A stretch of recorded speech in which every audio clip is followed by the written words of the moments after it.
Olá a todos! No vídeo de hoje eu vou apresentar algumas notícias e também falar sobre algumas novidades do canal. Foram anunciados recentemente duas placas com FPGA Cyclone 5, do mesmo modelo de placa Theresic D10 Nano, que é usada no Mr. FPGA. O usuário Takyudono X revelou trabalhar em uma empresa que venderá as placas e mais outros projetos que ele também anunciou. A placa não apenas utilizará o FPGA da DE10 Nano, como sua pinagem e dimensões serão compatíveis, de forma que placas e acessórios do Mr. FPGA já vendidos no mercado possam ser utilizadas. O preço da placa será de $99, mas ainda não sei onde estará disponível. Pelo que eu entendi da sua última publicação no dia 17 de maio de 2024, ele já solicitou o primeiro lote de 2.000 PCBs para a produção. Além disso, no dia 18 de maio de 2024, um dia depois do anúncio do Takyudon, a QMTech também anuncia a produção de sua nova placa baseada no FPGA da Theresic D10 Nano e com o mesmo preço da placa do Takyudon, $99. Seguem as imagens da placa da QMTech, que disponibilizou o diagrama esquemático em sua página no GitHub. A WCH anuncia o microcontrolador CH32V006, que é um upgrade do CH32V003, que custa centavos de dólar a unidade. O preço do novo microcontrolador ainda não foi anunciado, mas sabemos as melhorias em relação ao chip anterior. A memória RAM passa a ter 8 KB, 4 vezes mais espaço que o chip original. A memória flash aumentou para 62 KB. Este aumento foi de quase 4 vezes em relação ao chip original. A quantidade de GPIOs do chip de mais alta categoria subiu de 18 para 31 pinos. O ADC, que antes era de 10 bits de resolução, passa a ter 12 bits.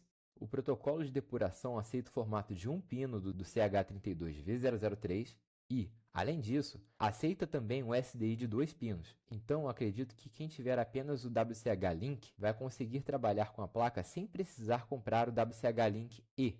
O chip aceita tensões de alimentação de 2 a 5 volts, diferente do CH32V003, que aceita de 3V3 a 5 volts. Ainda não se sabe a data de lançamento.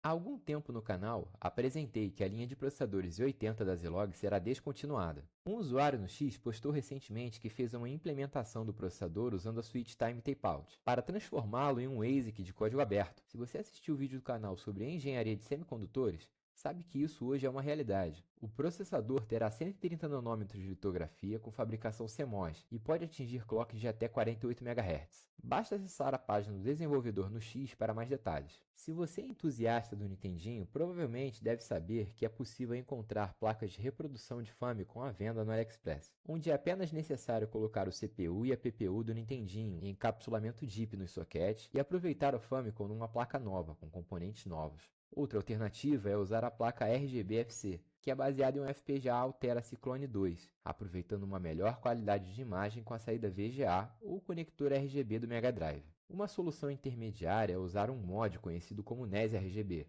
ou Lava RGB, onde é possível extrair uma saída RGB do Famicom com um mod composto por um CPLD, regulador de tensão e outros componentes, porém usando a PPU original do Nintendinho. Pouca gente sabe, mas este mod RGB teve seu código aberto pela Retrocastle, então você mesmo pode reproduzir o projeto tendo as peças necessárias, ou aplicar melhorias e modificações. O mod conta com um FPGA LETS e todos os detalhes podem ser encontrados na página da loja no X. Além disso, a Retrocastle lançou agora a Lava FC, que usa a CPU e a PPU originais do Famicom. Porém, a placa conta com a saída de vídeo composto, sinal RGB ou S-Video através do conector de vídeo do Mega Drive e, além disso, uma saída de vídeo HDMI, graças ao FPGA Pango PGL12G, que tem pouco mais de 12.000 lookup tables, que estou acostumado a chamar de unidades lógicas aqui no canal. Para saber mais do Lava FC ou abrir o repositório do Lava RGB, os detalhes podem ser encontrados na página da Retrocastle no X.